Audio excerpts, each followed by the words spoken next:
Fort बरजरा terminal जे power plant गायसननायनि थाखाय थांनाय 12 जुन 2025 इं खालार खालि जे पर्टेल निउज मिडियानि गेजेरजों दुलाराय बर' फरायसा आफादखौ सोंखारिनाय आरो दुलाराय बर' फरायसा आफादखौ आरजाथावै रावजों रायजोफोरनि गेजेराव मुं सुनाय प्रहलाद ब्रह्मनि सायाव दुलाराय बर' फरायसा आफादनि सासे मावथि हिसाबै जों बिथांनि सायाव सोंखारियो, दुखु मोननायनि गेजेरजों जों बिथांखौ सोंखारियो आरो इयुनाव बेनिफ्राय सांग्रां जानो जों बिथांखौ खावलायदों। रायजो राजा बिथांमोना बयबो मिथिनानै लानाया मोजां प्रहलाद ब्रह्मआ सोर। जों मिथिगौ प्रहलाद ब्रह्मआ सोर।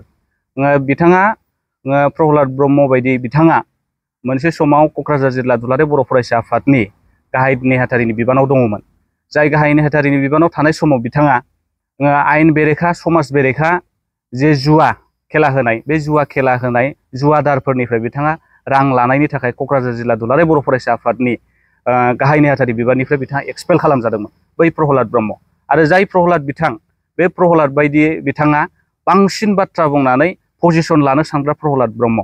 आरो प्रहलाद ब्रह्म बायदि बिथाङाहाय बिथांनि बाथ्रा बुंनाया लागाम गैया। प्रहलाद ब्रह्मनि बिथाङा प्रहलाद ब्रह्म बिथाङा समाजाव बिस सोनानै होग्रा सासे सुबुं। प्रहलाद ब्रह्म बिथाङा समाजाव गुलाय गुजाय लाबोग्रा सासे सुबुं। प्रहलाद ब्रह्मआ गावजों गावनि गेजेराव बाथ्रा थुनलायना होनानै गावजों गावनि गेजेराव दावराव दावसि सोमजिहोनो नाजाग्रा प्रहलाद ब्रह्म बिथां।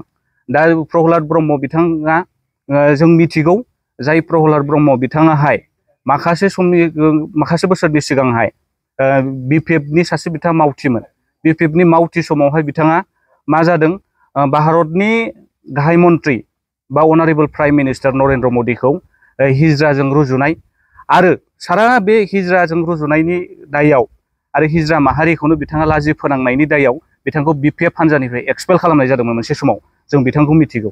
बै प्रहलाद ब्रह्मआ बायदि एक्सपेल खालामजानाय सुबुङा दिनै दुलाराय बर' फरायसा आफादखौ सोंखारिदों। दुलाराय बर' फरायसा आफादखौ दिनैनि दिनाव रायजो राजानि गेजेराव गाज्रि मुं सुदों बिथाङा।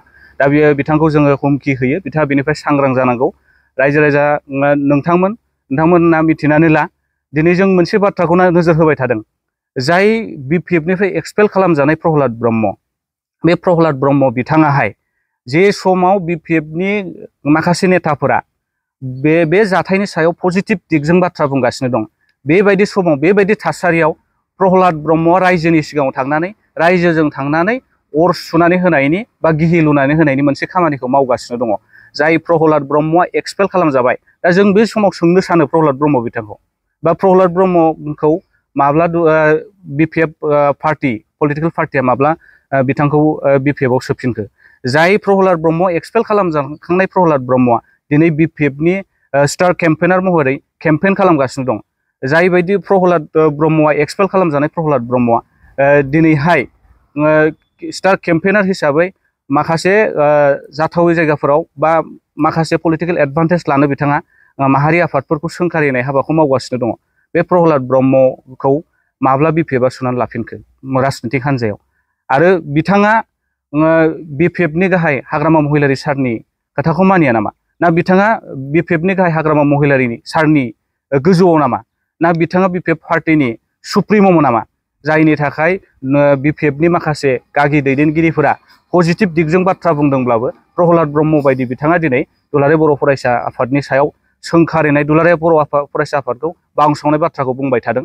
दा बेनिखायनो पर्ट बरजरा ओनसोलनि रायजो राजा बिथांमोनखौ जों खावलायनो सानो, प्रहलाद बायदि समाजाव जायगा होजायै, प्रहलाद बायदि समाजाव गनायजायै जोंनि बिदा फंबायनि गेजेराव, बर' माहारिनि गेजेराव अर सुलायनानै दावराव दावसिखौ सोमजिहोग्रा बे प्रहलाद ब्रह्म बायदिनिफ्राय दुलाराय बर' रायजो राजाया बा पर्ट बरजरा ओनसोलनि रायजो राजाया सांग्रां जानाया मोजां आरो प्रहलाद ब्रह्म बायदिखौ समाजाव जायगा होयैया मोजां।